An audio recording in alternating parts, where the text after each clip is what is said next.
Talión. La ley de Talión para nosotros es conocida a través de la Biblia, más que nada, porque claro, la Biblia en un momento dice ojo por ojo, diente por diente. O sea, si yo te saco un ojo, vos solamente me podés sacar un ojo. O sea, no podés matar a mi familia. Si bien eso se lo denomina vindicta técnicamente, o sea, para nosotros venganza, la ley en ese momento estuvo muy buena, porque en realidad lo que hacía era poner un límite a la venganza. Antes del Código de Hammurabi y antes de esta ley que, insisto, es muy antigua, mucho más que Hammurabi, pero Hammurabi la escribe y la coloca en un código, o sea, la hace derecho positivo, la hace norma. Bien, acá me dicen, por favor, ¿no puedo aceptar mi curso? Alguien quiere entrar, no sé quién es el que está aceptando. Gracias. Entonces, esta ley, ojo por ojo, diente por diente, ponía un límite. Antes, si vos le sacabas un ojo a alguien, te mataban a vos, a tu familia, a tu tía, a tu tío, a todas las generaciones que había. O sea, era ilimitada la venganza. Ahora, ¿qué tiene que ver esto del Código de Hammurabi? Tiene que ver que si vos haces un mal, te hacen un mal. Y si hacen un bien, mereces un bien. Entonces estamos hablando de la pena, que es el sustrato del derecho penal. Un mal para otro mal. Vos hiciste el mal, pagá con otro mal. Ahora fíjense una cosa, voy a relacionar esto, voy a hacer un salto del año 1795 antes de Cristo, o sea, 2000 años casi antes de Cristo, al siglo XXI, a hoy, al 2026. O sea, voy a dar un salto de 4000 años.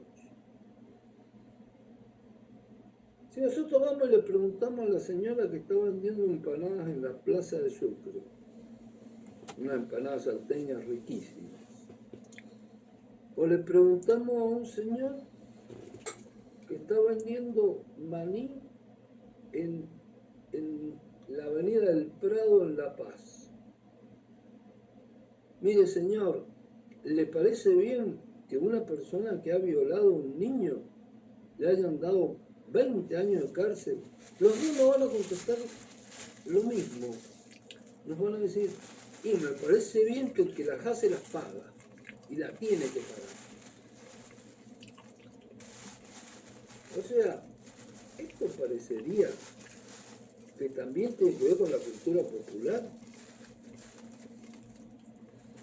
Porque nosotros la única respuesta que conocemos ahora es encerrarlo, o sea, lo mandamos a la cárcel, supóngase usted, de San Pedro, a uno que hace un mal.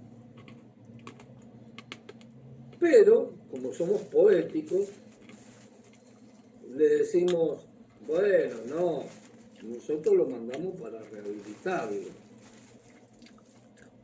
Yo no sé quién se puede rehabilitar en una cárcel que está llena de piojos, pulgas, delincuentes por todos lados, te violan y tenés que dormir en el piso, si tenés suerte. Entonces, es un mal para otro mal, parecería. Pero esto no es poco lo que les digo. ¿Y saben por qué no es poco? Porque en el año 1985 se hizo un experimento que fue muy fuerte, cerebralmente, digamos, en la mente. Y después en el año 2001 y 2005, o sea, hace poco, se consolidó. Y no solo se consolidó, sino que, digamos, le dio una fuerza inusitada a una ciencia que estaba como en reposo, esperando su momento, que es la neurociencia. Estos neurocientíficos, hoy sumamente comprobable, reconocido, nadie discute esto, estamos hablando de una cuestión del 2026, de una cuestión muy moderna, exageradamente moderna. Dicen, bueno, la gente toma resoluciones emocionales. Si bien que una persona está violando a un chico, va y la mata. O va y la agrede. Emocionalmente empieza a tomar, claro, nosotros decimos, no, tiene que ser racional. Sí, pero parece que las emociones nos van condicionando. Tiene mucho que ver en la toma de decisión las emociones. Y a su vez, lo que descubren, ya digo, ya lo sabían, pero ahora ya lo saben bien, porque ahora lo escanean, o sea, ahora lo tienen registrado, ahora te filman un cerebro, qué es lo que pasa allá adentro. Es que las neuronas actúan por recompensa o por castigo. O sea, a las neuronas no les gusta que vos seas malo. O sea, lo malo no lo premian. Premian lo bueno, las neuronas, el sistema neuronal.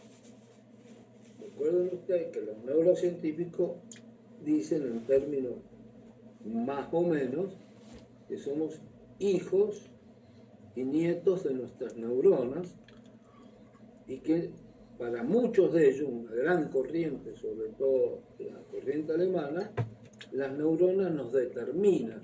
O sea, hay una neuroaptitud, por así decirlo. Nosotros tomamos decisiones en base a lo que nuestras neuronas tomaron por nosotros un pequeñísimo tiempo antes de que tomemos la decisión.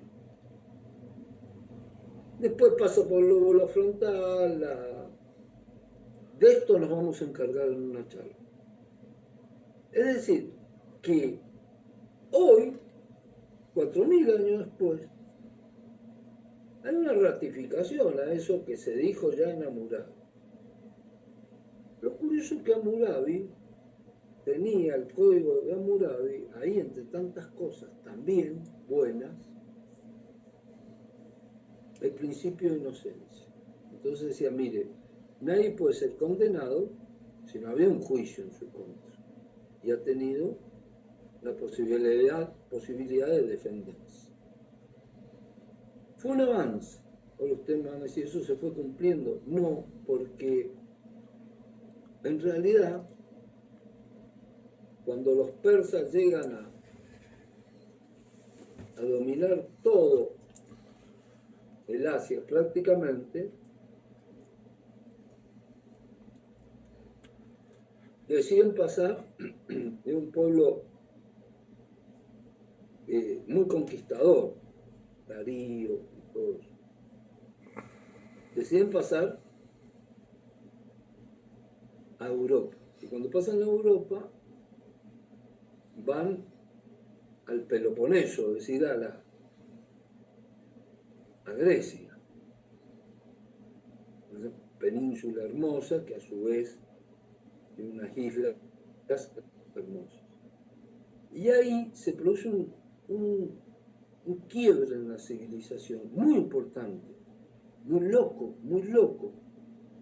Ahora estamos en el año 500 a.C. Pero muy loco lo que se produce ahí. Los persas tienen cientos de miles de hombres y los atenienses apenas miles. Es imposible darle resistencia. Se enfrentan cerca, para que ustedes tomen una idea, no vamos a ir a los números justos, cerca del año 500, para que se ubiquen, antes de Cristo, en un lugar que se llama Platea, está muy cerca de Atenas. Los atenienses no eran grandes guerreros, de todas maneras. Los grandes guerreros eran los espartanos, así que tenían todas las de perder. Sin embargo, enfrentan en Platea a los persas y le ganan. Una batalla muy curiosa, no ganable, pero termina ganada. Ahí se cuenta que un soldado corre 42 kilómetros desde ahí, de Platea hasta Atenas, y ahí muere entregando la noticia, por eso se llama también la batalla de Maratón, porque hace como una maratón. Entonces los griegos, se produce algo muy, verdaderamente fantástico para la civilización, porque los griegos se quedan sin enemigos. Ya no tienen enemigos, entonces toda esa plata que se destina a la guerra pasa a ser destinada a la cultura. Y años después, pocos años después, viene el siglo de Pericles, que se llama. O sea, Pericles pasa a ser el gran gobernante de todo un siglo, y aparece un griego que dice que la suma del cateto, un cuadrado, es igual al cuadrado de la hipotenusa sobre 2. O sea, averigua cómo se produce una tangente, y ese se llama Pitágoras, y vive en Italia. Fórmulas que todavía se aplican en la construcción. Aparece un griego que dice que un cuerpo suspendido en el agua recibe un impulso de abajo hacia arriba igual a la superficie que tiene. Entonces se pueden construir naves para poder navegar, y ese se llamaba Arquímedes.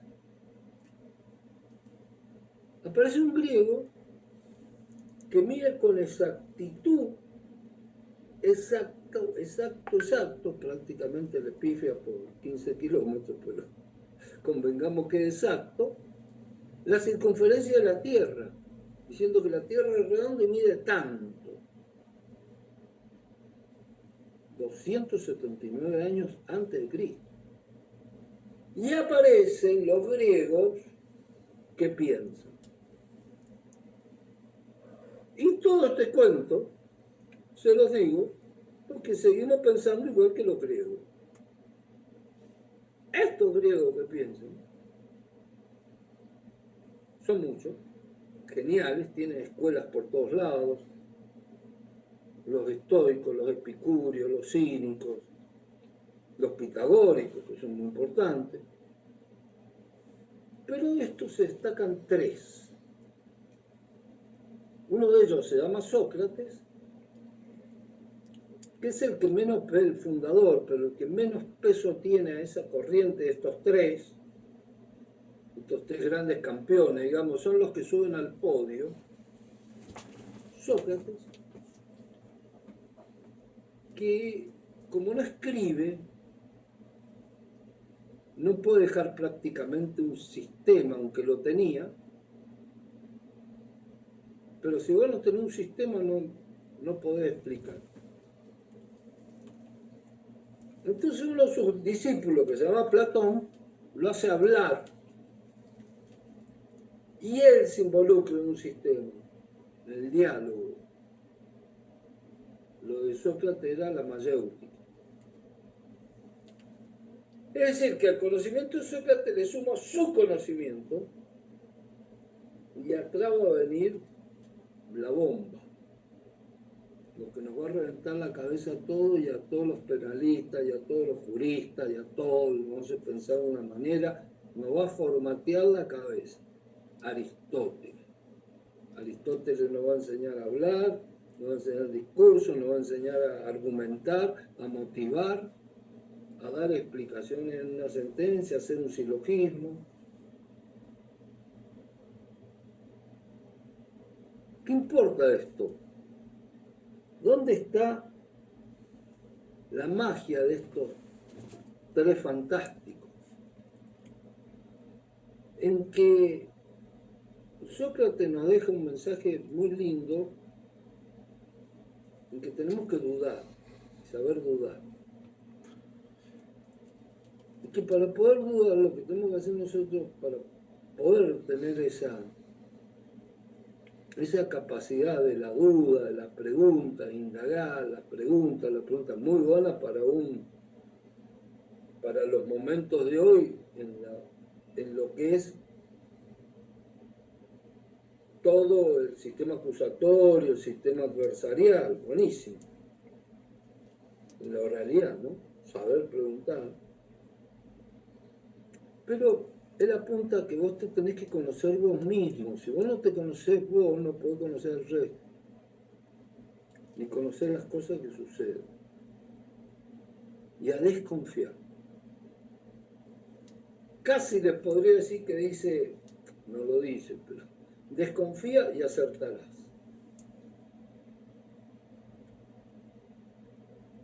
Platón, claro, ya conoce eso, va a dejar grandísimos conocimientos, nos va a enseñar a dialogar, lo que no es poco, muchísimo, y va a tener una notable influencia en todo lo que va a ser Roma y Europa. Y Aristóteles, Platón va a fundar la academia. Miren usted el término, la academia. Es decir, las futuras universidades. Pero esas futuras universidades se van a perfeccionar con el tercero que viene, que es Aristóteles, que ya conoce lo que dijo Sócrates, conoce lo que dijo Platón y conoce todas las corrientes de los griegos, que son muchas. Y va a ser tan inteligente que va a ser llamado por el padre de Alejandro Magno, que fue el conquistador más grande de todos los tiempos, para que lo eduque. Es decir, imagínense usted el sujeto este. Y se va a parar frente a nosotros, los juristas, y nos va a decir, mira muchachos, ustedes tienen que pensar con lógica, tienen que aprender lógica. Nos enseña la lógica que nosotros conocemos, que aplicamos en la sentencia, es la lógica de Aristóteles. Y nos va a decir, si ustedes quieren fundar algo, argumentar algo, no tienen que contradecirse. Tiene que ser lógico y no se contradigan. Y además tienen que cumplir con el principio de la identidad. Es decir, si aplican algo a A y A es igual a B, tienen que aplicarlo a B también. ¿Se entiende? O sea, si vos decís que este señor tiene que salir suelto porque es blanco y tener otro blanco al lado, ese también tiene que salir suelto. Y el principio de contradicción es que A no es igual a B. Es decir, que si vos aplicas un criterio para una persona que es igual a otra en el caso, el criterio tiene que ser el mismo. Después va a decir que la cuarta opción de este pensamiento, el tercero excluido, que no lo voy a explicar porque es muy difícil, lo voy a confundir, y la quinta es que todo tiene una causa, una razón suficiente por la cual se crea. Un tema que le va a servir muchísimo a los primeros clásicos de la teoría del delito, que va a ser la escuela clásica.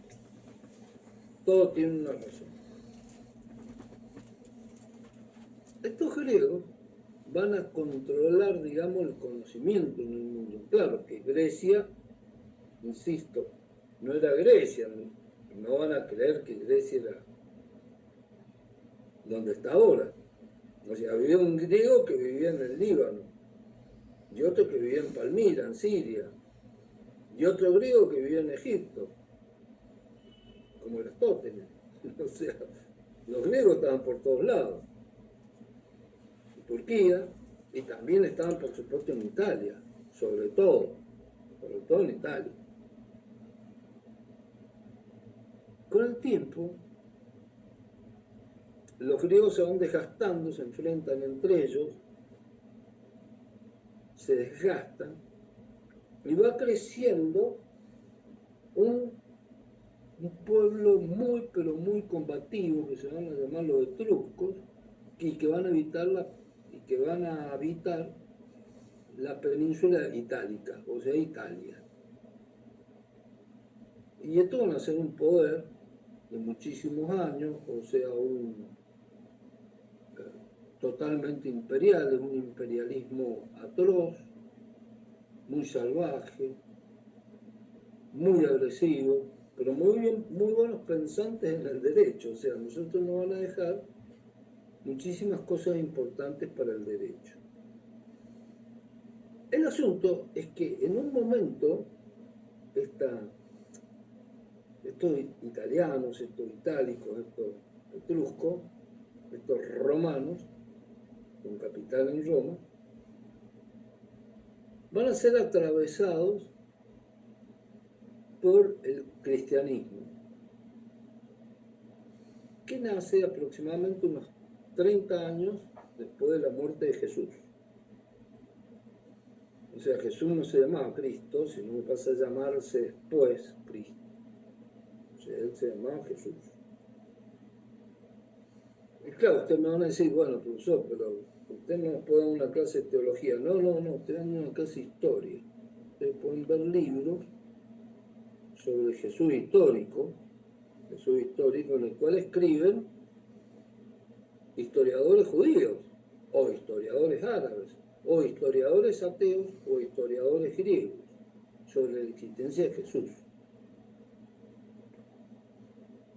¿Por qué digo que esto es importante? Porque va a aparecer una especie de, se mete como un ariete. Los cristianos son perseguidos durante siglos, viven en las catacumbas bajo la tierra, y cuando surgen,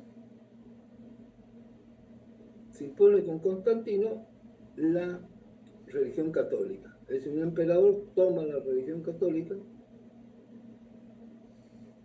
y la hace la religión católica apostólica, de los apóstoles, romana.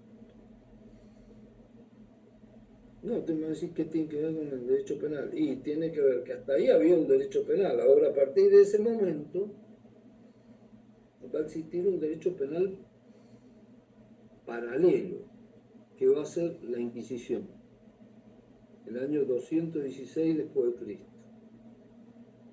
Y con la Inquisición no se jode. Con la Inquisición no hay salida. Porque la Inquisición lo que va a imponer es, no me hacen falta muchas pruebas. No, es un problema de fe, es un problema de herejía, y como la tortura empieza a ser admisible, todo el mundo confiesa. Entonces le dice, ¿es cierto que usted olió azufre cuando entró ese señor? Sí, decía el otro. ¿Es cierto que tiene pata de cabra a la noche y después se le desaparecen? Sí. ¿Es cierto que le reza al diablo? Sí. Entonces van y lo matan. Y esto pasa a ser la Inquisición, que al principio tiene una arista un poco suavecita, no es tan dura, pero en el año 1212, 1200 y pico, hay una gran peste en Europa, muy, muy grande, grandísima. No hace falta que yo les cuente ya el desarrollo del derecho y el derecho penal en Roma, que era muy grande, ¿cierto? Porque eso ustedes lo pueden ver en Ulpiano, hay tantos pretores, tantas personas que ustedes pueden ver esos textos importantes. Ya se sabía que una tentativa, que hubo un homicidio, todo. Pero ahora lo que le voy a contar es que este suceso que ocurre, que es una verdadera pandemia, porque toma todo el mundo conocido, o sea, toma toda Europa, que era lo conocido, Euroasia también y parte de Asia, que es la peste bubónica o la peste negra, que la traían los marineros venecianos de lo que sería Asia, la traen y la meten en Roma, a través de los puertos, un poco como el COVID pasó ahora, que se venían los aviones, ahí en ese momento no existían aviones, existían barcos, entonces los barcos bajaban unas ratas que eran muy peludas y que tenían este mal de la peste bubónica. Y bueno, la contagiaban. Las ciudades eran muy poco estéticas y aseadas. Las ciudades eran hipercontaminadas todas porque no había cloacas, no había nada de eso en las grandes ciudades. Y se mueren más o menos entre 80 millones y 100 millones de personas. Es decir, hay ciudades como Florencia, por ejemplo, que queda el 70% de la población muerta. Londres, París. Y la cosa se pone fulera ahí. ¿Por qué? Porque los papas se habían peleado, había dos papas, y encima las iglesias estaban cerradas porque se decía que Dios se había enojado con los papas porque estaban peleados, y que las iglesias se iban a abrir cuando los papas se amigaban. Entonces la gente se moría como mosca, se iba a la puerta de las iglesias y se morían ahí. Miles, millones. Y esto lo cuento porque es importante, porque la Inquisición que dijo, bueno, esto se produce por efecto del demonio, porque el demonio es el que maneja a las mujeres y a los judíos. Los judíos tienen pata de cabra, son fácilmente distinguibles. Y las mujeres son todas brujas. Entonces hay que quemarlas. O sea, le echaron la culpa a las mujeres. ¿Y por qué lo cuento?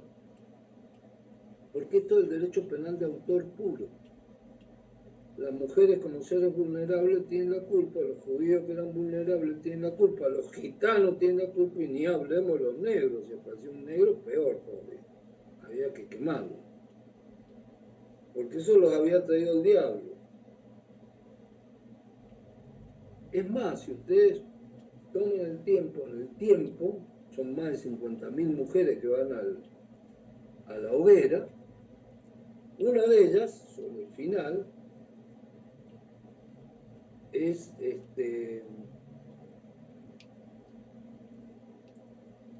pues ya me voy a acordar, la heroína francesa, que la matan la Inquisición inglesa, dominica, Juana de Arco. A Juana de Arco la mata la Inquisición dominica. O sea, matan a todos.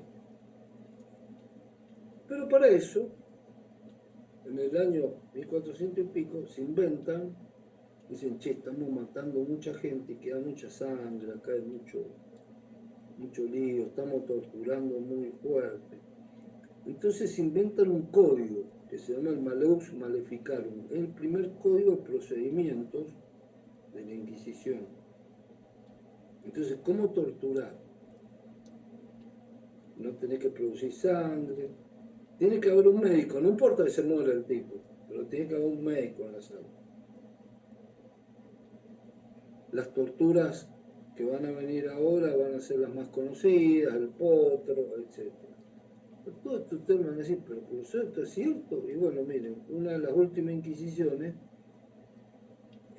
como acto de fe en España, se hace en el año 1600 y pico, un auto de fe con Felipe II, no sé si Felipe II, pero 19 personas que van allí, no en la plaza porque al rey no le gustaba el olor a quemado de los muertos, o sea, los queman cerca de la Cibeles, donde están festejando los españoles ahora. El problema es que estos tíos españoles nos meten a nosotros la Inquisición. Son los mismos que matan a Tupac Amaru. Son los mismos que matan a Atahualpa. Y son los mismos que producen el genocidio más grande de la historia en Latinoamérica, matando quechuas, aymaras, simú. O sea, ¿cuántas civilizaciones importantes se van con estos inquisidores? Que a su vez traen las pestes para acá. Traen las pestes. Este es el sistema, la represión por discriminación. Yo le voy a poner a ustedes un PowerPoint, a ver si nos puede servir para retomar algunos conceptos. Yo quería bajar el... ¿Me dan un segundo? Le bajo el power. Ah, ¿cómo me cuesta? Bueno, cuando vayamos al break, que no nos debe faltar mucho, no sé qué hora es, vamos a poner un PowerPoint para que ustedes se ubiquen mejor. Entonces, con todo esto que le quiero decir, el derecho penal empieza a ser un derecho penal de ricos, de poderosos, y un derecho penal de pobres. Claro, pues usted me va a decir, doctor, usted me cuenta una historia. A mí, no, yo no cuento ninguna historia. Ustedes vayan a ver todos los pobres que hay en la cárcel de San Pedro y se van a dar cuenta que tengo razón. O sea, a las cárceles van los pobres, fracasados. O sea, van los delincuentes fracasados, porque los delincuentes exitosos no van a la cárcel. Esos andan en un auto 0 kilómetros, viven en casas pomposas, viajan por el exterior, tienen dólares. O sea, hay una suerte de discriminación, hay una suerte de discriminación. Se ve en la cárcel, se ve en la cárcel. La cárcel está llena de pobres, está llena de fracasados y torpes. Y torpes. Y de delincuentes, por supuesto. Pero que tiene esa característica. Y la cárcel empieza a ser un espiral, o sea, el que sale vuelve a entrar, el que sale vuelve a entrar, el que sale vuelve a entrar. Entonces, esto de que la cárcel rehabilita, yo la verdad que no creo. Entonces sí, se empieza a cumplir de que la pena es un mal para otro mal, listo, hay que poner la pena, porque si vos matás a alguien, tenés que tener una pena. Y mirá, no, porque la pena tiene que ser para rehabilitar y vos me tenés que salvar y vos no, primero andá preso, que eso es lo que te van a decir. Porque el derecho positivo, y lo que decía el legislador, vos podés tener la biblioteca Alejandría, si querés, en tu casa. Pero cuando vemos una ley, con todos los libros de la biblioteca de Alejandría, qué mala, porque se va a terminar cumpliendo lo que diga la ley. Y esto lo decía Binding en el año 1905. Y sobre todo el derecho procesal. Porque el derecho penal no le toca ni un pelo al delincuente. todo se lo toca el derecho procesal penal, que prisión preventiva, escarcelaciones, lo mete preso. Es decir, es todo un tema esto, un tema fuerte para ir reflexionando. Entonces en ese año 1400, que vamos ya casi en el 1500, sucede todo. De ese 1400 al 1500, cae Constantinopla, Bizancio.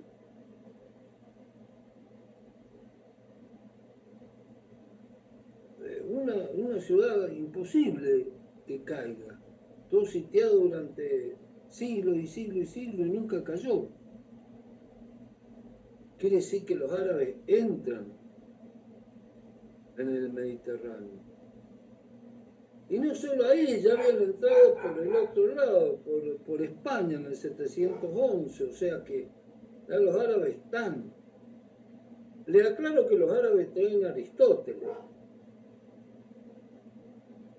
No es menor ese dato bueno, digamos.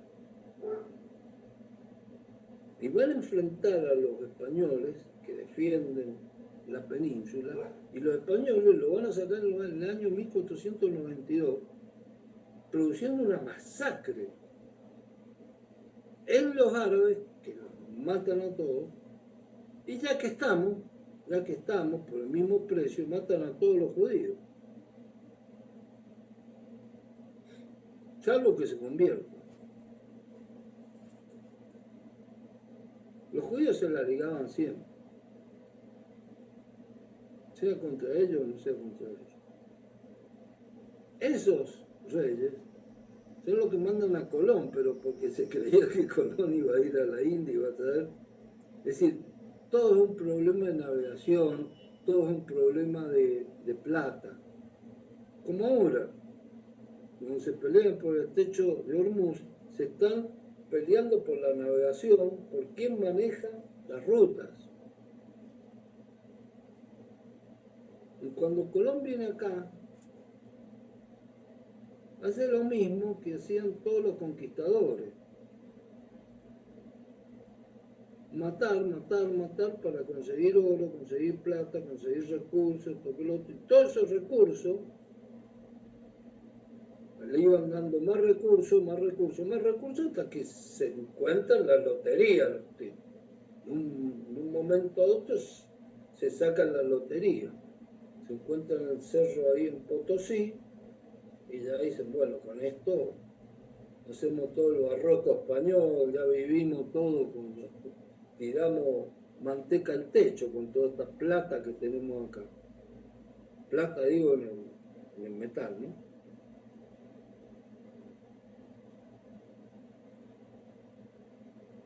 Los bolivianos se convierten en verdaderos esclavos disfrazados, porque empiezan a hacer una suerte de esclavitud que se llama la mita y el yaconazgo. Las leyes son hiper represivas.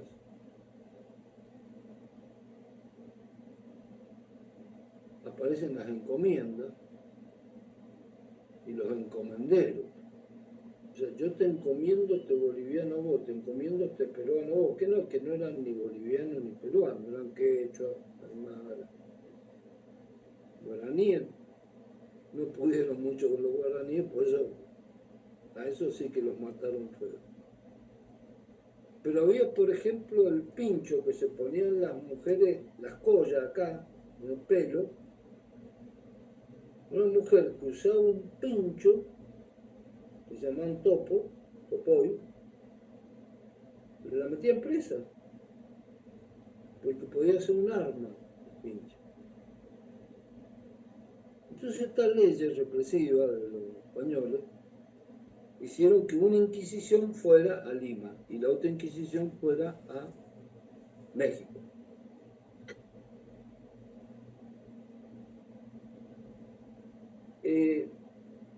Destruyeron lo mejor de los pueblos, pero no pudieron destruir su espíritu. Y todavía pesa en todos estos pueblos heroicos, el Ama Yuya, Ama Suba, Ama Queya, lo que constituye una nueva Biblia, digamos, para el Código Penal también. No robar, de no mentir, y sobre todo no ser flojo, porque con el trabajo se pueden obtener cosas y no hace falta andar robando ni matando gente. Simplemente no hay que ser vago. Yo voy a parar acá para poner el PowerPoint, para dirigirme un poquito más hacia un tema muy impactante. Este lo ha sido, pero hay un tema más impactante, que es, responde una pregunta: si el delincuente nace o si el delincuente se hace. ¿A usted qué les parece? A mí me parece una buena pregunta, por eso vamos a meditarla en el break y ya volvemos. ¿Le parece? Está bien, doctor. Si me contestan, Está bien, doctor. ponemos un break de 10 minutos, a lo mucho